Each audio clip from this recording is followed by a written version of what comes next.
Hello दोस्तों, welcome to my channel Point of Classes. जैसे कि आप सभी को पता है कि हम आपके लिए कोई ना कोई मैटर लाते रहते हैं। तो आज आपके लिए क्लास 8th की ज्योग्राफी में कंप्लीट आज कराने वाला हूं। वीडियो में लास्ट तक बने रहें। 15 से 20 मिनट या 25 से 30 मिनट की क्लास होगी, जिसके बीच में अपने सारे चैप्टर्स को क्लियर करते हुए जो इंपॉर्टेंट क्वेश्चन होंगे वो अपने डिस्कस करने वाले हैं। तो प्लीज़ सभी के साथ वीडियो को जरूर शेयर करना ताकि उनके पास भी ये मैटर पहुँच सके। तो पहला चैप्टर अपना संसाधन। संसाधन क्या होती हैं? ऐसी चीज़ें जिनका अपने यूज़ करते हैं।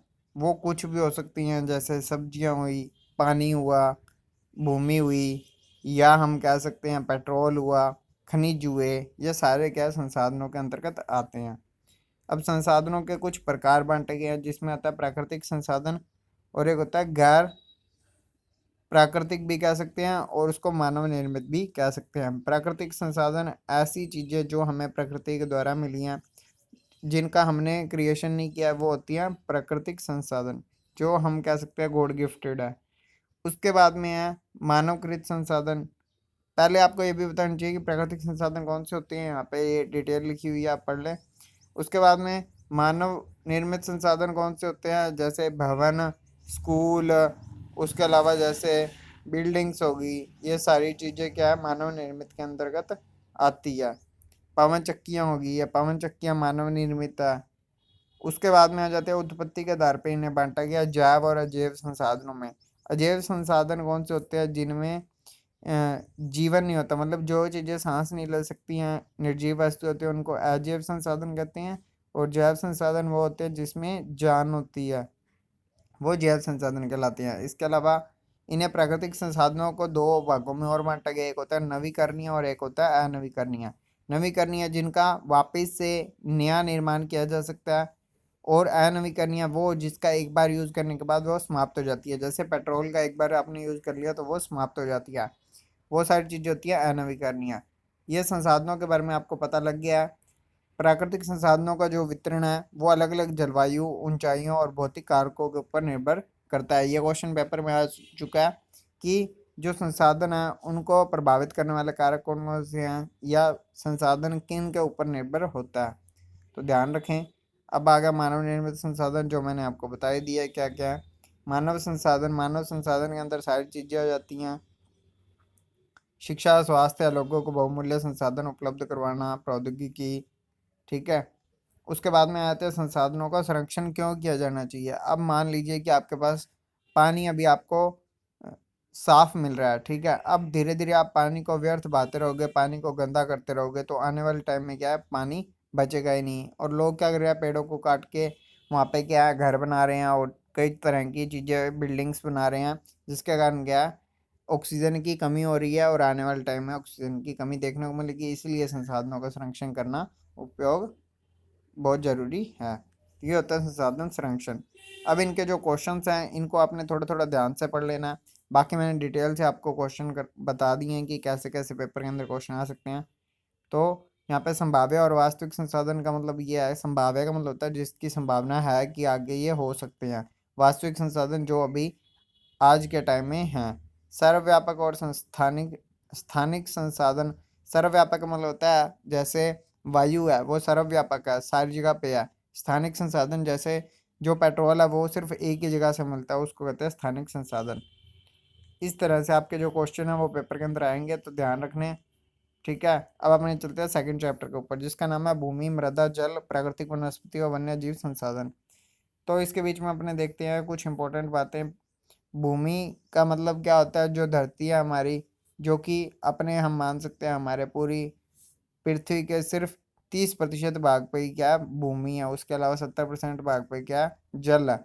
भूमि का उपयोग किस लिए किया जाता है आपको पता ही है, कृषि, वानिकी, खनन, सड़कों का उद्योग, उद्योगों का निर्माण, घरों का निर्माण। तो ये सारी चीज़ों का यूज़ करने के लिए किया जाता है। इसके अलावा कुछ चारागाह भूमि भी है, फसल भूमि भी है, वनों के लिए भी भूमि है, और अन्य उपयोग के लिए भी भूमि बनाई गई है। और आपको देखने को मिलेगा कि वनों के लिए तो बहुत ज़्यादा ही कम भूमि यूज़ की जाती है। ज़्यादातर आपकी व्यर्थ पड़ी भूमि या फसलों के लिए उपयोगी भूमि ही देखने को मिलती है। अब इनको क्या तीन दो भागों में बांटा गया है। एक होता है निजी भूमि, मतलब जो अपने अंडर आती है, और एक होती है सामुदायिक भूमि, जो कि समाज के कुछ लोगों के अंडर आती है। एक होती है सरकारी भूमि जो सरकार के अंडर आती है। तो इस तरह से ये चीज़ें होती हैं, कौन सी भूमि कौन सी होती है वो आपको पता होना चाहिए। सामुदायिक भूमि को संपत्ति संसाधन भी कहते हैं, जो कि साझा भूमि के नाम से भी जानी जाती है। ठीक है, भूमि संसाधनों का संरक्षण किस तरह से किया जा सकता है, जैसे आप देख सकते हैं कि वन भूमि और कृषि योग्य भूमि का बड़े पैमाने पर विनाश हो रहा है। मतलब कि लोग क्या है, कृषि योग्य भूमि को हटाकर वहाँ पे क्या घर, बिल्डिंग्स, उद्योग धंधे खोल रहे हैं, जिसके कारण क्या है, कृषि की मात्रा में कमी आ रही है। अब आ जाती है मृदा। मृदा जो है, मृदा के द्वारा ही क्या है, कृषि बहुत ज़्यादा ही उपजाऊ बनाई जा सकती है। अगर मृदा की सही मात्रा नहीं होगी, मृदा के अंदर सही तत्वों की मात्रा नहीं होगी, ह्यूमस नहीं होगा, या फिर उसको सही ढंग से खाद नहीं मिल पाएगी, तो मृदा की उर्वरक क्षमता में कमी आ जाती है। ठीक है, इसीलिए मृदा का अपरदन होने से रोकने के लिए पेड़ पौधे लगाने चाहिए, ताकि मृदा का अपरदन ना हो सके और मृदा के अंदर सही मात्रा उर्वरकता क्षमता भी बनी रहे। अब यहाँ पे लिखा गया है कि मृदा क्या होती है। मृदा जो है वो छोटे छोटे, हम कह सकते हैं, मिट्टी के कण होते हैं, जिसके बीच में कोई भी चीज़ें आ सकती हैं। जैसे जो भी जीव पदार्थ मर जाता है, मरने के बाद अपघटन होता है, अपघटन होने के बाद अपक्षय की प्रक्रिया होती है, चट्टानें जो होती हैं वो टूट जाती हैं, टूटने के बाद छोटे छोटे कंकड़ पत्थर छोटी छोटी और हो जाते हैं, तो मृदा कहलाती है। अब मृदा निर्माण के घटक क्या हैं वो आप देख सकते हैं।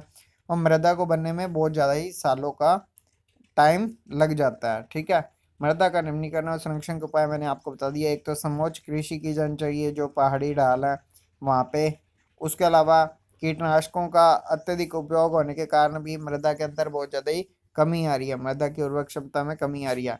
कीटनाशक दवाइयों का यूज़, जो आपकी घरेलू हैं उनका यूज़ कर सकते हैं। घरेलू जो खाद बनाई जाती है उसका यूज़ किया जाना चाहिए, ना कि रासायनिक उर्वरकों का यूज़ किया जाना चाहिए।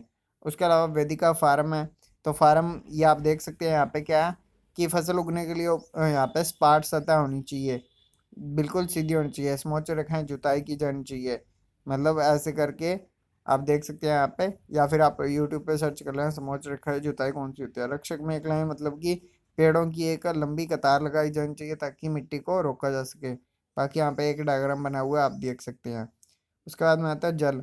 जल पीने के लिए बहुत ही कम है, हम कह सकते हैं 1% से भी कम है। बाकी सारा का सारा हम महासागरों में, समुद्रों में देखने को मिलता है, जो कि पीने लायक नहीं है, उसका जल खारा होता है। तो यहाँ पे पीने लायक इन्होंने कुछ बताया गया है कि पीना कितने लीटर डेली पीना चाहिए, कितना खाने में होता है यूज़, ये सारी चीज़ें बताई गई हैं। जल उपलब्धता की समस्या क्या है कि जो नदी नाले होते हैं, इनके बीच में क्या है कि लोग अपने पशुओं को नहला देते हैं, कूड़ा कचरा फेंक फेंक देते हैं। इसके अलावा जो कंपनीज हैं उनका भी गंद यहीं पे फेंका जाता है, जिसके कारण क्या है, ये नदी नाले जो होते हैं ये खराब होते जा रहे हैं। इनके कारण क्या है, यही पानी क्या है, फिर फसलों के अंदर लगाया जाता है, और जिससे फसलें भी खराब हो जाती है और वही अपने को खाने को मिलता है, तो उससे अपने शरीर में भी बीमारियां आती रहती हैं। इसीलिए हमें पानी का संरक्षण करना चाहिए, और जो भी नदी तालाब पोखर हैं वहाँ पे साफ सुथरा रखना चाहिए। उसके बाद में प्राकृतिक वनस्पति और अन्य जीवन। तो जो प्राकृतिक वनस्पति जो है, पेड़ पौधे हैं, अगर उनको ज़्यादा से ज़्यादा मात्रा में लगाएंगे तो वहाँ पे जो वन्य जो वन्य जीव होते हैं, छोटे छोटे वनों के ऊपर जो रहते हैं, उनका जीवन भी बहुत लंबे टाइम तक रह सकेगा। अगर हम पेड़ पौधों को काट देंगे तो क्या है, उनका भी जीवन एक तरह से नष्ट हो जाएगा, और आज तक कई प्रजातियां लुप्त हो चुकी हैं इन पेड़ पौधों को काटने के कारण। इसके अलावा पेड़ पौधों से अपने को कई सारी चीज़ें मिलती हैं, जिसमें गोंद, फल, लटकस, तारपीन का तेल, औषधियाँ, पौधे, कागज, ये सारी चीज़ें अपने को पेड़ों से ही मिलती है। प्राकृतिक वनस्पति का वितरण बताया गया है कि कहाँ पे कौन से वन मिलते हैं। वनस्पति के 4 वर्गों में बांटा गया है। एक होता है वन, पेड़ पौधे, एक घास स्थल जहाँ पे घास मिलती है, एक होता है गुल्म, और एक होता है टुंड्रा। टुंड्रा होता है ठंडे प्रदेशों के अंदर जो वन पाए जाते हैं। ठीक है, अब ये इसने ये बताया कि कौन से क्षेत्र के अंदर कौन से वन पाए जाते हैं, सदाहरित वन और पर्णपाती वन कौन से होते हैं। तो ये ज़्यादा अपने को इतना डीप पढ़ने की जरूरत नहीं है, बस अपने को ये पता होना चाहिए कि संसाधनों का संरक्षण किस तरह से किया जाना चाहिए। ठीक है, और कुछ भी आता है तो आपको मैंने समरी बता दी, आप उसके हिसाब से कर लें। अब मृदा निर्माण का नहीं है, मतलब किस कौन सी ऐसी चीज़ है इसमें मृदा निर्माण नहीं हो सकती, वो चीज़ें हैं। उसके अलावा क्वेश्चन आप देख ले, क्वेश्चन जो जो मैंने आपको बताया वही वही है। ठीक है, ये मैच द कॉलम वाले क्वेश्चन पेपर के अंदर आ चुके हैं, कई बार पेपर के अंदर पूछे आ चुके हैं। वो भी देखें। उसके बाद में आता है तीसरा चैप्टर, जो कि है खनिज और शक्ति संसाधन। इसके बीच में क्या है, जो खनिज होते हैं वो धरती से खोद कर निकाले जाने वाले कुछ पदार्थ होते हैं या चट्टानी टुकड़े होते हैं, जिनका अलग अलग रंग, घनत्व और कठोरता होती है, जिसका अलग से पहचान करके उसको खनिज कहा जाता है। खनिजों के यहाँ पे प्रकार बताए गए हैं दो, एक होता है धात्विक और एक होता है अधात्विक। और धात्विक को भी दो भागों में बांटा गया, एक होता है लोहा और एक होता है अलोहा। अब इसमें बस आपको ये बताना चाहिए कि लोहा कौन कौन से होते हैं और अलोहा कौन कौन से होते हैं। ये पेपर के अंदर क्वेश्चन आ चुका है। अधात्विक खनिज कौन से होते हैं और धात्विक खनिज कौन से होते हैं, इन पे एक एक क्वेश्चन बन चुका है। अब खनिजों को खोदने के लिए तीन विधियां, एक है खनन, एक है प्रवेदन और एक है आखनन। तो ये तीन विधि होती है, यही बस याद रख लो, ठीक है। उसके बाद में खनिजों का वितरण क्या है, पूरे देश के अंदर बहुत सारे खनिज देखने को मिलते हैं, इसमें इतना ज़्यादा दिमाग लगाने की जरूरत नहीं है। एशिया किस चीज़ में फेमस है, मैग्नीज, बॉक्साइट, निकल, जस्ता और तांबे के लिए प्रसिद्ध है। एशिया का याद रख लो क्योंकि बाकी देशों का नहीं पूछते। यहाँ पे बाकी देशों का इम्पोर्टेंट नहीं है। भारत में अब ये लोहा कहाँ कहाँ पे मिलता है, बॉक्साइट कहाँ कहाँ पे मिलता है, तो इतनी चीज़ें अगर आप याद करोगे आपको याद नहीं होगा, बस आपको ऊपर ऊपर से ध्यान देना है। खनिजों का उपयोग किस लिए किया जाता है, खनिजों का उपयोग आभूषण बनाने में, ठीक है। कंप्यूटर उद्योग में प्राप्त प्रयुक्त होने वाला जो सिलिकॉन क्वार्ट्ज से प्राप्त किया जाता है वो। उसके अलावा ऑटोमोबाइल, हवाई जहाज, बोतलबंदी उद्योग, भवन निर्माण के लिए खनिजों का उपयोग किया जाता है।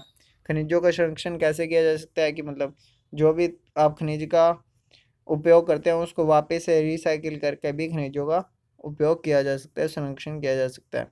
शक्ति संसाधन में ये जो बिजली बिजली है वो बनाने के जो सौर ऊर्जा के माध्यम से या वो चीज़ें यूज़ की जानी चाहिए। परंपरागत स्रोत ऐसे स्रोत जो कि प्राचीन समय से चले आ रहे हैं, उनके लाभ और हानियाँ बताई गई हैं यहाँ पे। ये थोड़ा बहुत आप देख ले, ज़्यादा जरूरी नहीं है।